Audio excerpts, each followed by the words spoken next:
Catches, puts up a three. One go. Rebound box. Now head over in this direction. Gone to three. Tie game with 5 seconds remaining. The impossible has happened. Pass is intercepted at the goal line by Malcolm Butler. Anthony for three. Puts it in. Bridges. Oh my God. Oh, what? Oh, blocked by James. LeBron James with the rejection. Curry way downtown. Bang! Bang!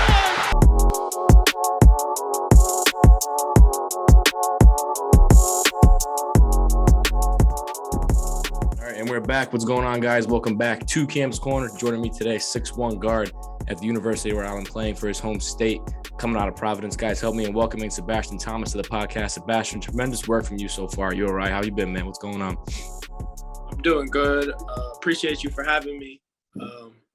Really, I'm just doing good and trying to stay healthy and stuff like that. So Yeah, for sure. Definitely tough times right now. But first off, I just want to say congratulations on everything you've accomplished so far. Going from a red shirt, if I'm not mistaken, to now having an opportunity to play an important role coming off the bench in an A-10 team. Just truly amazing and eye-opening to see you doing what you're doing. I've seen some of the other podcasts you've been on, like the Rhody Rumble, things like that. But I'm here to switch it up a little bit. I'm kind of here to kind of dig deep into like your youth days and stuff like that. Tell the viewers about like the early stages of your career, where you started playing competitive ball and who your biggest like inspirations were growing up. I started playing AAU basketball for the Breakers, obviously. Right. I think there was like the Johnson Breakers and then I guess another set of Breakers. But that's where I started playing AAU. I believe I started playing in the 5th grade, all the way into like the 7th or 8th grade, I believe. And then obviously I changed teams from the Breakers to the New England Players. And then after that, I started playing for Rhode Island Elite. And then my last year of AAU, I started playing for Expression for the EYBL circuit. Right. But growing up playing for the Breakers, I was a young kid. Didn't really know what I was going to get out of basketball and stuff like that. I was just playing just because I loved the game and stuff like that.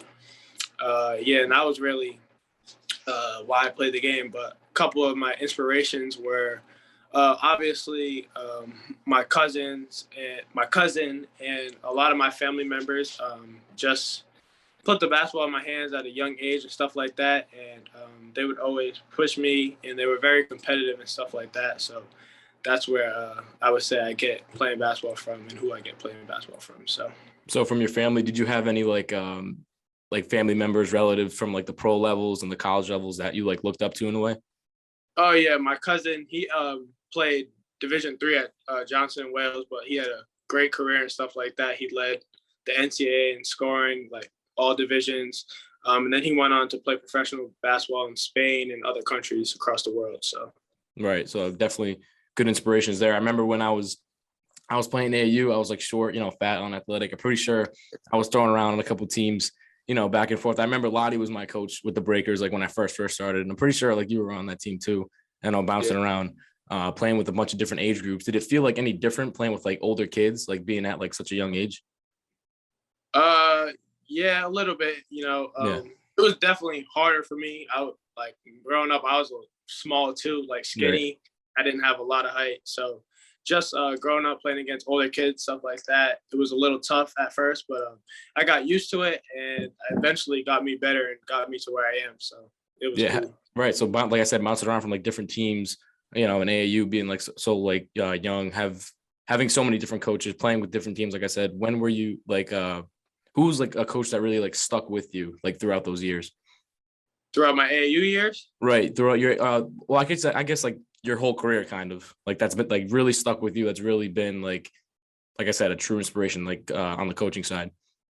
I would say like basically the 3 most important coaches that have impacted me was obviously Coach Rhody, because I started off with him and stuff like that, kind of grew up with him, like 4 or 5 years played with him.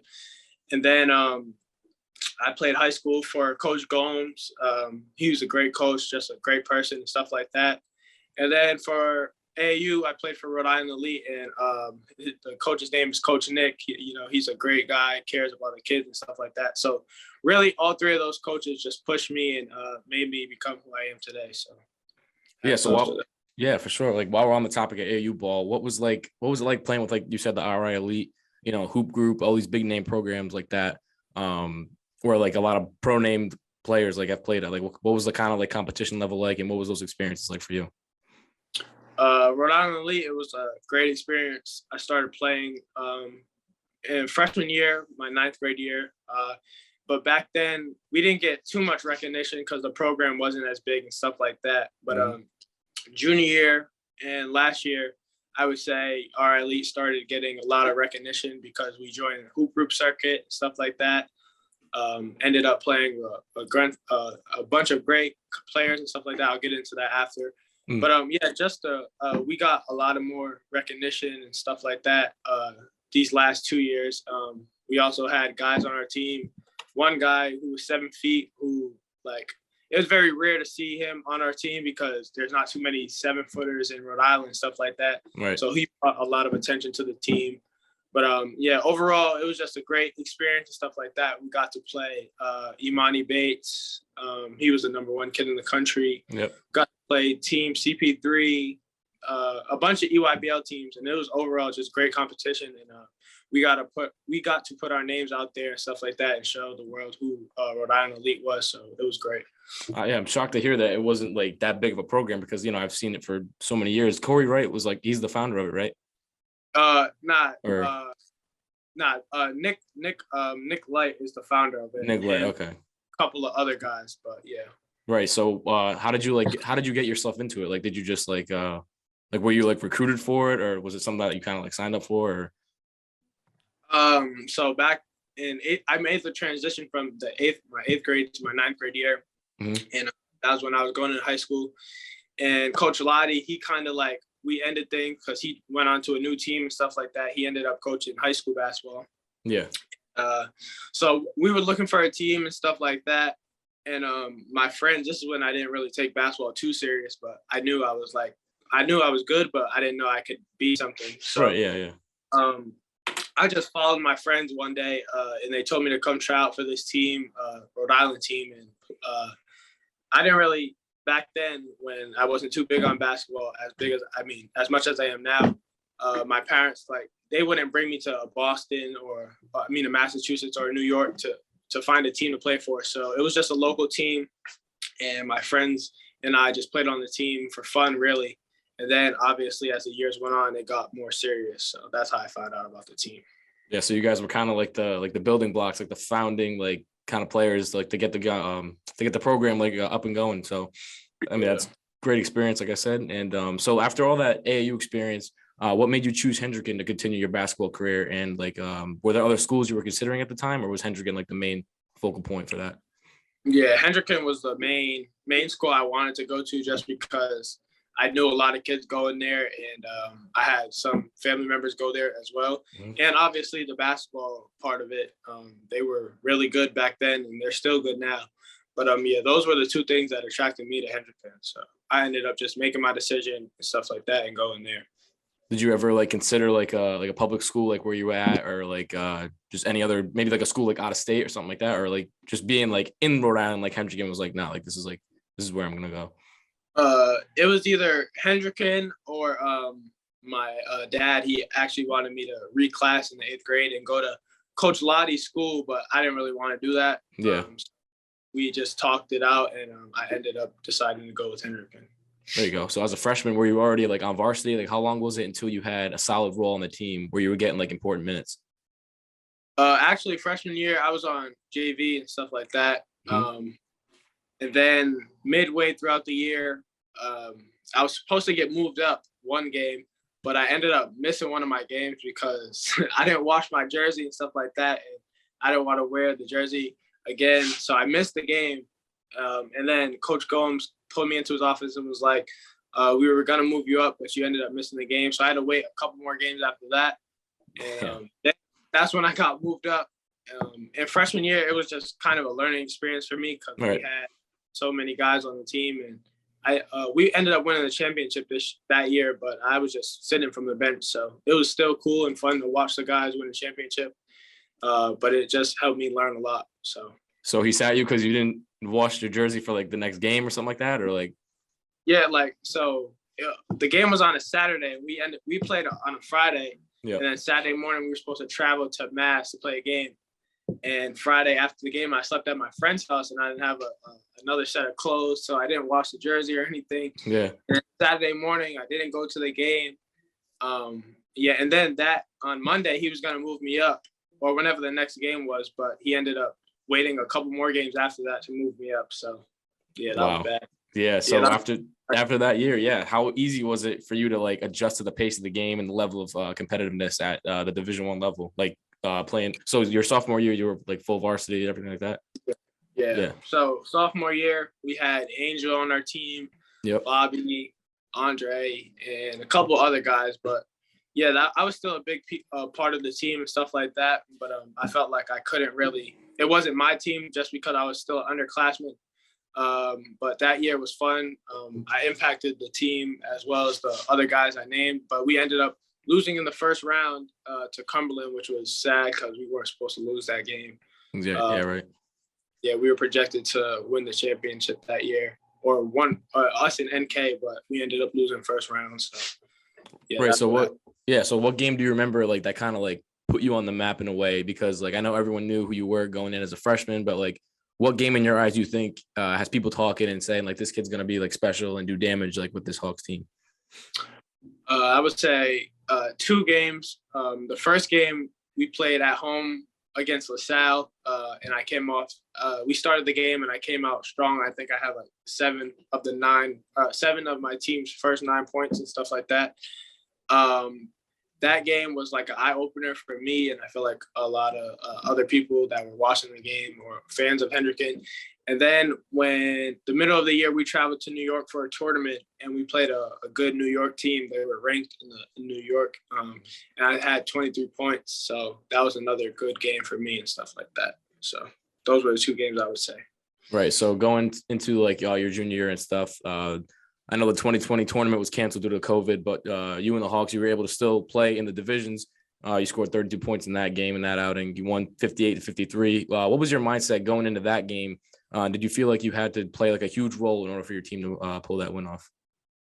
Yeah, I feel like going into junior year. Because like now it's like your team, like your junior season.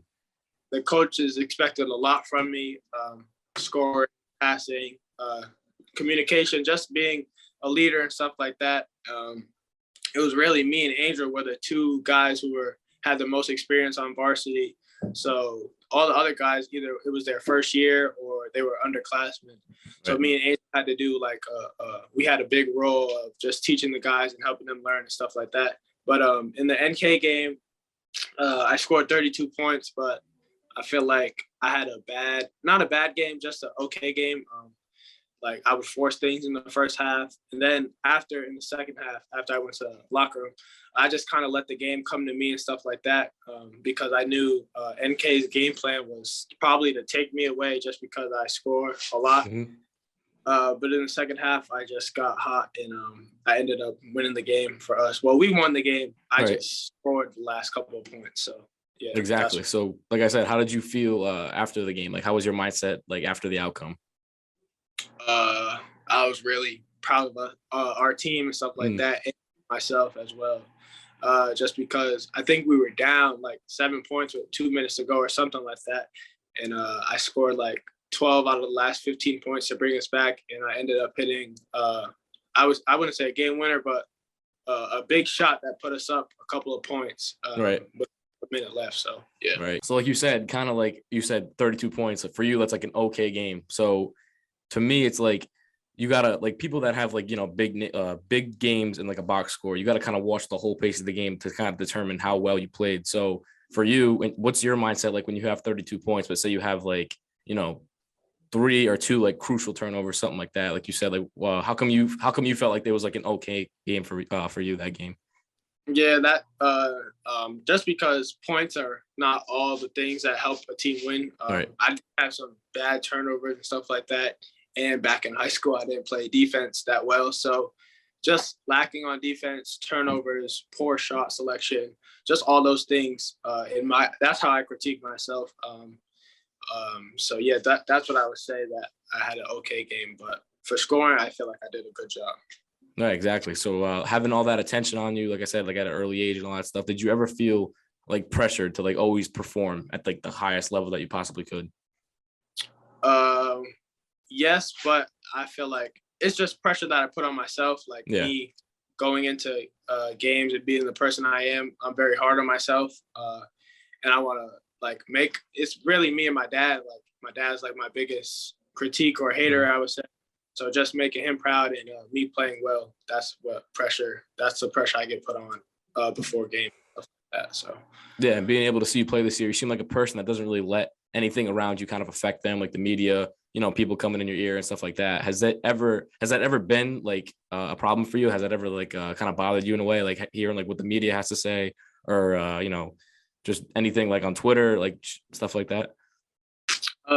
No, not really, just because I know how much work I put into my game and stuff like that, and the coaching staff here knows how much work I put in. So I believe in myself, and I'm very confident. So everything that you see on the floor isn't really surprising to me, but it may be surprising to some other fans and media. So yeah, as it should be. Yeah. So going back to playing after that season with the Hawks, coming off a championship win, you went prep and played in New York at Hoosac. What made you decide you wanted to go there, like to go prep after your junior season at Hendricken? So after my junior year at Hendricken, I didn't have any offers. Really? Yeah, time was ticking. So, like, I believe you can only play AAU after a certain year. So senior year would have been my last year. I didn't have any offers, and I had a little bit of interest, but not from schools I wanted. So it really was my AAU Rhode Island elite coach who wanted me to go prep, and my dad and people around me wanted me to go prep, and I didn't really want to, just because I wanted to stay at Hendricken and stuff like that, just because of the culture, the coaching staff and stuff like that, my friends. And then I went prep in New York, to a prep school in New York. It still was a COVID year, so we didn't get to have a full season. Really, that school was the last option for me. It was like, I think I decided to go there in August and school starts in September. So it was the last option, and it was still a COVID year there. So we didn't get to have a full season and stuff like that. But definitely it was better competition for me, and it was a better league than the RIIL. So it all worked out at the end, but it wasn't really my choice to go there. I didn't really want to go there. Yeah, it's like going back to like the competition and stuff. What was like the program like? What was the school like? And how did it really prepare you for the college level? And then like after that season, like what kind of offers were you getting, or like maybe even mid-season, like what kind of offers were you getting at that time too? So really that school, it's kind of weird because all the kids that went to that school were from different parts of the country. Like nobody from the U.S. besides me and one other kid that I still talk to today. He's from Florida. Yeah, all the other kids were from like Russia, Serbia. Most of the kids were from Serbia. The program, it wasn't what I expected. That was a AAA school, so that's probably the best league in New England. So I expected like a lot of more structure, a lot more like, because Hendricken practices were long and stuff like that. But I expected the prep level to be a little bit harder and stuff like that, more structure. But we didn't really have that at that school, and the coach didn't really know how to communicate with me and the other American because he didn't really speak our language and stuff like that. Wow. So at the school, I really just had to work out on my own and stuff like that. And for offers and stuff like that, I didn't get any offers at the school or interest because it was a COVID year and we weren't really playing anybody that good. Right. So I ended up leaving the school early in like, I'm not sure what month, December, I say, or something like that, January. Just because we weren't playing we had like 3 games or 3 scrimmages and I wasn't getting anything out of it. So my last year, AAU started up, and that's when I played. We played a couple of games. Like, I feel like we played a couple of known people like Imani Bates and DJ Wagner. And after that tournament against DJ Wagner, URI gave me the offer and stuff like that. And then I ended up just committing to URI just because it was my dream school. But for the offers I had, I only had a URI and CN. Those were my only offers. Yeah. So like you said, it was your dream school, playing in front of your home state, your home city, all that kind of stuff. Explain to me like what the process was like when, like you said, you were kind of like a walk-on, kind of like a red shirt, like something like that. And then like just working your way into that, like into that bench role where you're actually getting off the bench, getting good minutes, getting good runs and stuff like that. So I got to the school, I believe September. Yeah. As a red shirt, so I wasn't expecting to play and stuff like that. I was just going into practice. I was just ready to learn and stuff like that, but also be ready to compete against the older guys and just try to make them better as they get me better. And eventually, throughout the few months before the season started, I was doing really well in practice and stuff like that. I was like, the game was slowing down for me because, usually college is a different pace than high school and everyone's bigger and stronger. But I was making the right reads and I was like recognizing everything on the floor, like as a point guard. And then a few weeks before the season started, all the coaches brought me into the office one by one and were just telling me how I can make an impact to the team, how well I was doing in practice and stuff like that. And at first I didn't really think too much of it. I didn't really want to do it. And like the people around me, like my family and stuff were telling me not to play this year because, anything in college isn't promised. Like a coach is not going to just give you minutes just because. Right. Especially at a D1. Yeah. D1 offer. Yeah. You just got to earn everything at the D1 level or anywhere in life. Really, you just have to earn it. But so I really wasn't too big on the idea of playing. And then they just kept bringing me into the office like every day and just kept telling me about it. And I was like, okay, it's starting to get old. So I was just like, okay, do it. And like, once I said, let's do it, like the coach's biggest thing and my parents' biggest thing was really, you can't be in between. Like you either have to want to do it or you can't, or you don't want to do it. You can't be in the middle because that's just going to throw you off. So I really just said, let's do it. And now we're here. So. Yeah. So, after all that, like, the processing and, getting the news that you were going to get good minutes and stuff, how did it feel to step on the court for the first time in game, your first real game experience? It was a little nerve wracking, just because it was my first game and playing in front of my home state or whatever you would call it. Yeah. It was a little nerve wracking, but it was definitely a fun experience.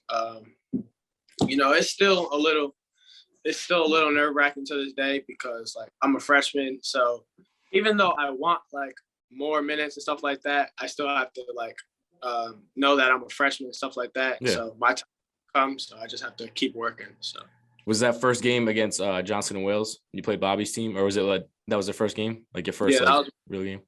Yeah. So I'm kind of jumping the gun a little bit. I got like some more like in between questions, but how was it like playing up against like him? I know Arias plays for them. Ty Jones plays for them. Who was like matching up against them?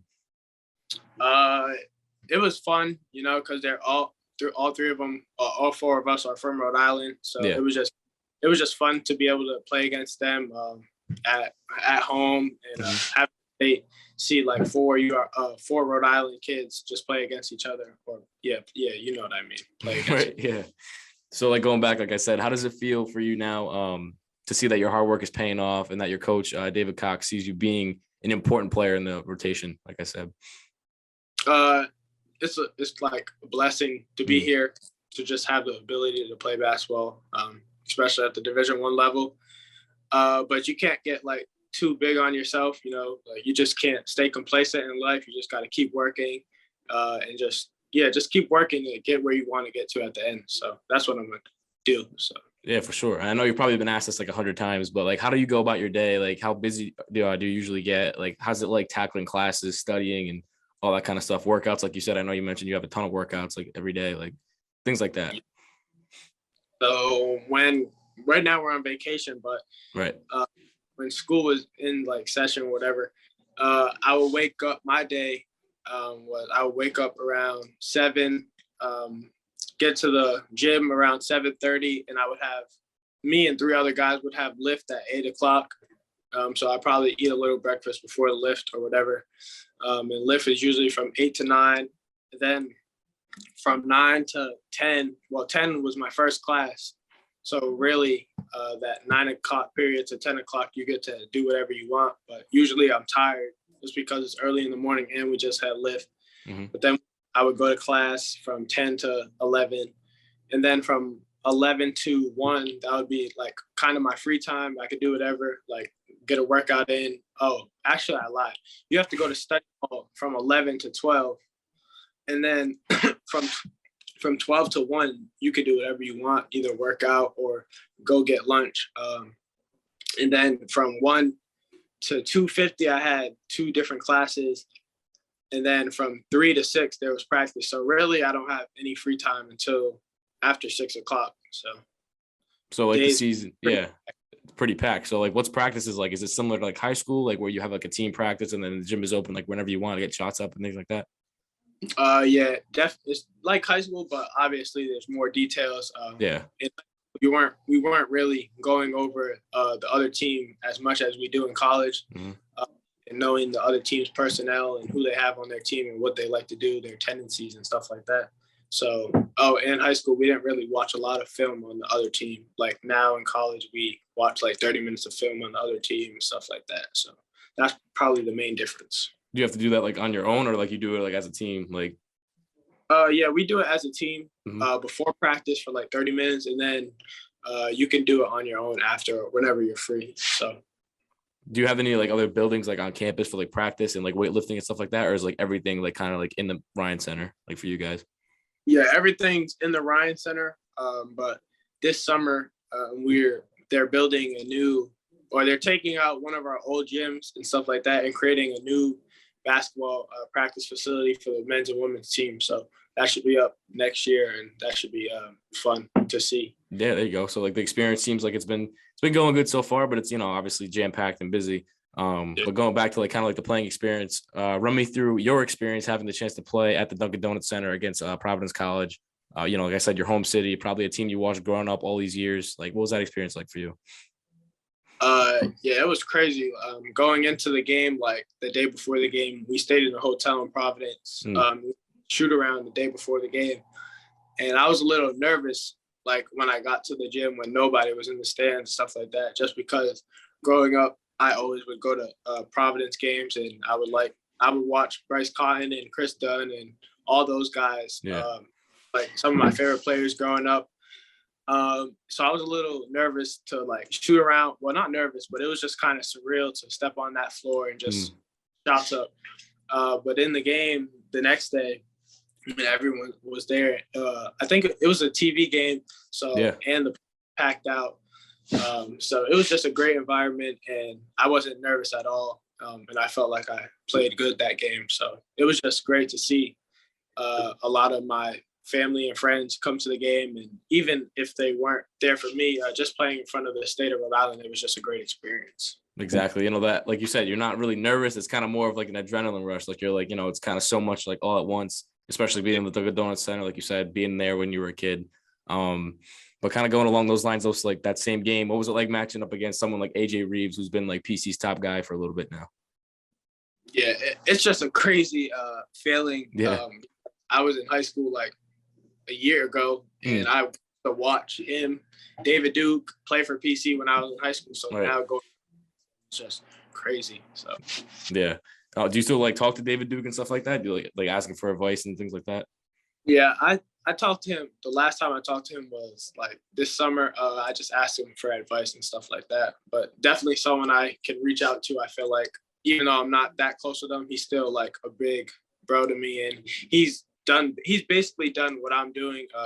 He went to Providence College. He stayed home as well as me, and now he's in the NBA. So it's just fun to see, and I'm excited. I'm excited to see him do well in the league and stuff like that. So right, kind of following in his footsteps a little bit, kind of like you said, taking his advice and doing the same things that he was doing to make sure that your game is the best it can be at the end of the day with URI. So like I said, you must be used to like all this experience playing with AAU teams, playing with Hendricken, Hoosac, now at URI. What would you say like the biggest moment, like the biggest thing in your life was that helped you like be the most prepared for the college level? Something that I always follow is just believing in myself and just believing in my abilities, because like I said, back then I didn't know what I was going to get out of the game of basketball and stuff like that. And in high school, I didn't think I was that good, obviously, just because I wasn't getting offers and stuff. And I've seen other kids getting offers. But I just had to be patient and stuff like that. Obviously, it was hard because I would doubt myself a lot. But now I'm here. So that's probably the main thing that stays with me, is just believing and being confident in myself.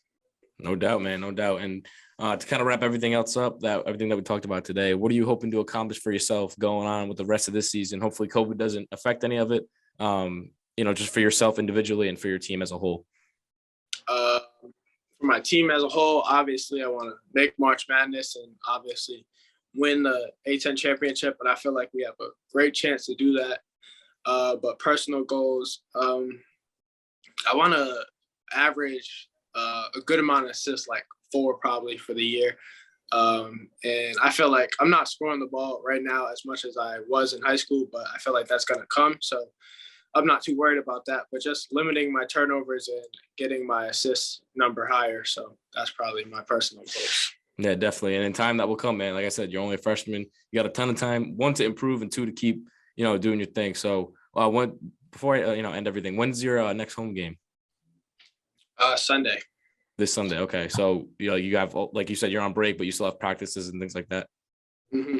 All right. So this Sunday, I'm going to try to pop out to that. Who do you guys play? It's our first conference game. We play LaSalle. There you go. All right. So I'm going to look up that up. Definitely try to pop out to that. And like I said, that's all I got lined up for you, Sebastian. The pleasure is mine having you on. I appreciate it a ton. Like I said, I know it's crazy. We're very busy. But one last question before I let you go. What did you think of the show, and who might you want to see on next as a featured guest? The show was great. Appreciate you for having me. Your question was great. And I guess that I would like to see on the show, I don't know, you did a lot of people that you did Angel. I think I want to think of someone that has like a good audience and a good following and stuff like that, just so he can influence like the younger generation. But right, like I said, like I talked to Aaron Gray. I know you know Aaron Gray. He's like has, I guess, a good relationship with AJ Reeves. That's trying to be like my next like kind of like big named guy. But if you had anybody else in mind that I could reach out to or anything like that, it has to be a kid, right? It could be anybody, bro. It could be anybody. It doesn't have to be basketball. It could be football, soccer, any kind of sport. I would say, I'll just pick my best friend. His name is Andreas, and he plays Division II football at Bentley College. So I'll tell him about your show. Yeah, for sure, man. Definitely. As soon as you can, I'll reach out to him as soon as I can as well. But like I said, thank you again, man. Appreciate your time. Go rest up, and hopefully I'll see you Sunday. All right. Appreciate you for having me, bro. No problem, bro. Anytime.